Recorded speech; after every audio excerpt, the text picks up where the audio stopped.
हरे कृष्ण। हर युग में भगवान स्वयं इस भौतिक संसार में अवतरित होते हैं। हम उनके इस दिव्य प्रकट को अवतार कहते हैं। वे अपनी दिव्य लीलाएं प्रकट करते हैं और फिर अपने शाश्वत धाम वापस लौट जाते हैं। लेकिन क्या इसका अर्थ यह है कि वे यहाँ नहीं रहते? नहीं, भगवान तो सदा सर्वत्र विद्यमान हैं। वे प्रत्येक जीव के हृदय में परमात्मा रूप में निवास करते हैं। वे प्रत्येक परमाणु में स्थित हैं। वे अपने विग्रह रूप में मंदिरों में प्रकट हैं। इस प्रकार उनकी लीलाएं संसार में निरंतर चल रही हैं। बस उन्हें देखने के लिए भक्ति भाव चाहिए। जो भक्त प्रेम से सेवा करते हैं, भगवान उनसे प्रेम पूर्वक भाव का आदान प्रदान करते हैं। अविश्वासी लोग उन्हें नहीं देख पाते। इसी प्रकार भगवान के शुद्ध भक्त जो इस संसार में उनके नाम गुण लीला का प्रचार करने और सभी जीवों को उनके वास्तविक घर भगवान के धाम तक पहुंचाने के लिए आते हैं, वे भी दिव्य व्यक्तित्व होते हैं। उनका आविर्भाव और तिरोभाव दोनों दिव्य होते हैं। उनकी गतिविधियां भी लीला कहलाती हैं। अपने अप्रकट के बाद भी वो जीवों के ऊपर कल्याण करने के लिए हमेशा प्रकट रहते हैं। श्रील गौर गोविंद स्वामी महाराज ने वर्ष 1996 में श्रीधाम मायापुर में अपनी दिव्य अप्रकट लीला की, जिसे समग्र भक्त समाज ने देखा। किंतु वे आज भी भुवनेश्वर में अपनी पवित्र समाधि मंदिर में सदा उपस्थित हैं और प्रत्येक गंभीर साधक को जो भगवान कृष्ण और श्रील प्रभुपाद की शरण लेता है, आज भी मार्गदर्शन प्रदान करते हैं। जो भक्त प्रेम भक्ति और श्रद्धा से सेवा करते हैं, वे उनके जीवंत उपस्थिति को अनुभव कर सकते हैं। आज हम जो वर्णन प्रस्तुत कर रहे हैं, वह श्रील गौर गोविंद स्वामी महाराज की ऐसी ही एक जीवंत प्रेममय दिव्य लीला है। 19 नवंबर 2025 को सुबह के 8:45 पर इस्कॉन भुवनेश्वर मंदिर में सेवा कर रहे एक भक्त को ऑस्ट्रेलिया से एक व्हाट्सएप कॉल आया। कॉल था हिज ग्रेस जगदीश पंडित प्रभु का, जो कि श्रीमद गौर गोविंद स्वामी महाराज के प्रमुख शिष्यों में से एक हैं, जिनके बारे में हमने अपने पिछले अध्याय में उल्लेख किया हुआ है। यह भक्त भुवनेश्वर मंदिर के पास रहते हैं और नियमित रूप से मंदिर में कुछ न कुछ सेवा करते हैं। दोनों में बातचीत हुआ।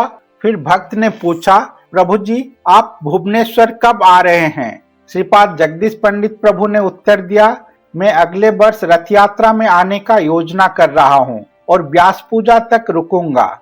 उन्होंने कहा, पहले के वर्षों में मैं व्यास पूजा में भक्तों के लिए प्रसाद प्रस्तुत करता था। वह सेवा मुझे बहुत प्रिय था। मैं चाहता हूँ इस बार व्यास पूजा में भी वही सेवा कर सकूं। गुरुदेव के विदेश यात्राओं में मैं हमेशा उनके लिए भोजन प्रस्तुत करता था। स्वाभाविक बातचीत के मध्य जब गुरुदेव की सेवा की बात आई, तब बातचीत और गहन हो गई। जगदीश पंडित प्रभु ने अपने गुरुदेव श्रील गौर गोविंद स्वामी महाराज की एक अद्भुत लीला बतानी शुरू की। उन्होंने कहा, जब गुरुदेव ऑस्ट्रेलिया में यात्रा कर रहे थे तो कई भक्त उनके लिए प्रेम से प्रसाद बनाते थे। एक दिन मैंने गुरुदेव के लिए खिचड़ी बनाई और परोसी। प्रसाद ग्रहण करते समय गुरुदेव अचानक मुझसे बोले, खिचड़ी में फूलगोभी क्यों डाली? मैंने बोला, हाँ गुरुदेव, मैंने फूलगोभी डाली है। गुरुदेव ने मेरे और प्रेम से देखते हुए कहा, तुमने फूलगोभी इसलिए डाली क्योंकि तुम्हें पसंद है ना? मैंने अपने सिर पर हाथ रखते हुए हंसकर कहा, हाँ गुरुदेव, मुझे फूलगोभी बहुत पसंद है। तब गुरुदेव ने अत्यंत महत्वपूर्ण शिक्षा दी।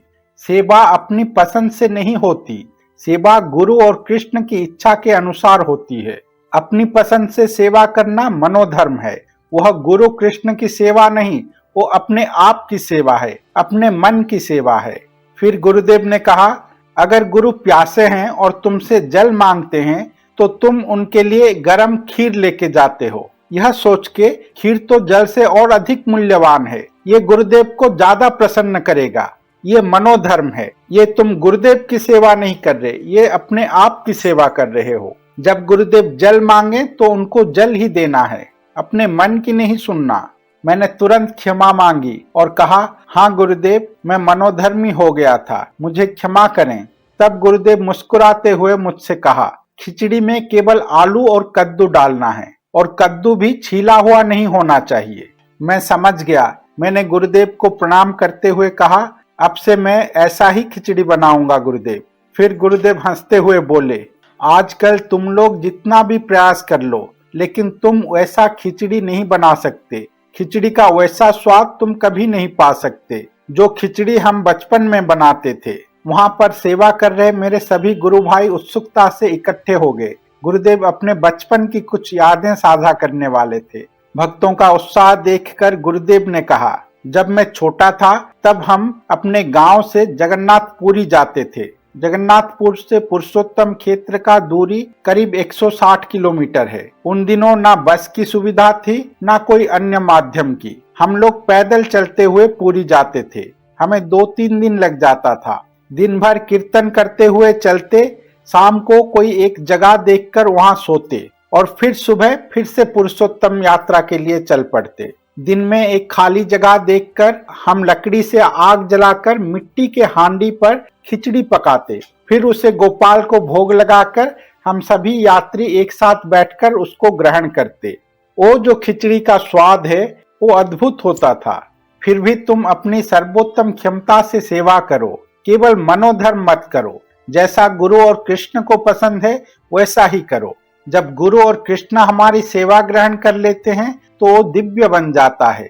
उसी बातों के दौरान गुरुदेव ने अपना प्रिय भोजन भी बताया। करेला और आलू को उबालकर सरसों के तेल में मिलाकर एक बहुत ही सरल और सात्विक भोजन। इन अमूल्य स्मृतियों को सुनकर वो भक्त अत्यंत आनंदित हुए। बाद में उन्होंने गुरुदेव की ये सुंदर लीला अपनी धर्मपत्नी को बताया, जो गुरुदेव के समाधि मंदिर पर सेवा करते हैं। वो गुरुदेव के लिए दिन में भोजन बनाती हैं। पत्नी ने यह सुनकर चिंता से पूछा, हम लोग खिचड़ी हफ्ते में एक बार शाम को बनाते हैं, कहीं हम भी वही गलती तो नहीं कर रहे? उन्होंने शाम को रसोई सेवा करने वाली माताजी को फोन लगाया। क्या गुरुदेव के लिए खिचड़ी बन रही है? उन्होंने उत्तर दिया, हाँ माताजी, मंगलवार को खिचड़ी बनती है, कल भी बनाई थी।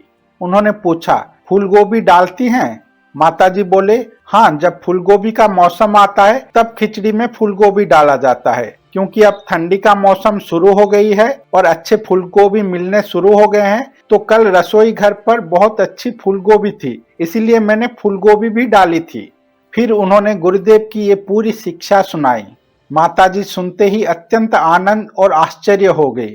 अरे, हमने कल से खिचड़ी में फूलगोभी डालना शुरू की, जबकि खिचड़ी में फूलगोभी गुरुदेव को पसंद नहीं है। लेकिन देखो, गुरुदेव ने हमारा अपराध ना लेते हुए हमें सुधारने के लिए यह लीला हमारे तक पहुंचाई। कितने दयालु हैं गुरुदेव। वो स्वयं हमें बता रहे हैं कि खिचड़ी में फूलगोभी नहीं डालनी है। दोनों माताजी अत्यंत हर्षित हो गई और भाव विभोर हो गए कि हम लोग कितने पतित हैं, हमें इतना भी पता नहीं कि गुरुदेव को क्या पसंद है और क्या नहीं। लेकिन गुरुदेव कितने दयालु हैं, वो हमारी दोष त्रुटियों को नहीं देख रहे हैं और आज भी हमें व्यक्तिगत रूप से मार्गदर्शन दे रहे हैं। यह लीला बहुत सुंदरता से दर्शाती है। श्रील गौर गोविंद स्वामी महाराज आज भी उन भक्तों से भाव का आदान प्रदान करते हैं जो श्रद्धा के साथ उनकी सेवा करना चाहते हैं। भगवान और गुरु की सेवा कोई भौतिक कार्य नहीं है, यह प्रेम से की जाती है और प्रेम से की गई सेवा का प्रतिफल तो अवश्य मिलता है। श्रील गौर गोविंद स्वामी महाराज अपने सेवकों को सुधारते हैं, उनका मार्गदर्शन करते हैं और बार बार शिक्षाएं प्रदान करते हैं। बस एक ही आवश्यकता है, सच्ची निष्ठा और निस्वार्थ सेवा भाव की। कुछ लोग इसे संयोग कह सकते हैं, लेकिन भक्त के लिए संयोग जैसा कुछ नहीं होता। सब कुछ भगवान की इच्छा से घटित होता है। हम हृदय से कृतज्ञ हैं हिज ग्रेस जगदीश पंडित प्रभु का, जिनके माध्यम से 30 वर्ष पुरानी यह शिक्षा दोबारा प्रकट हुई और आज के भक्तों के हृदय में पहुंची। गुरुदेव की सेवा कर रहे उन प्रभु जी के इच्छा का सम्मान करते हुए हम उनका नाम भी यहाँ प्रकाश नहीं कर रहे हैं। श्री गुरु अपने सेवकों को इसी प्रकार मार्गदर्शन देते रहते हैं और हजारों वर्षों के बाद भी जो कोई भी गुरुदेव के शरण में आएगा उनको इसी प्रकार गुरुदेव मार्गदर्शन देते रहेंगे। श्रील गौर गोविंद स्वामी महाराज अपने सभी भक्तों को इसी प्रकार मार्गदर्शन करते हैं। यह एक लीला जो उन्हीं के इच्छा से हम तक पहुंची और हमने इसे सभी भक्तों के लिए साझा किया, यह आशा करते हुए कि श्रील गुरुदेव की कृपा सभी भक्तों के ऊपर हमेशा बरसती रहे। हरे कृष्णा।